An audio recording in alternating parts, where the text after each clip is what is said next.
Ayan, good morning. So, demo natin sa grasa. Titingnan natin sa rotation ng gear kung maganda yung tackiness niya, yung dikit. Ito po. Hindi yung gearbox yan. Latas lang natin sa barena. So, i-applyan natin ng grasa.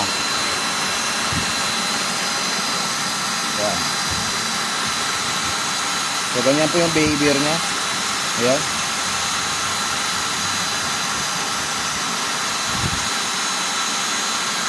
Dito din sa bearing.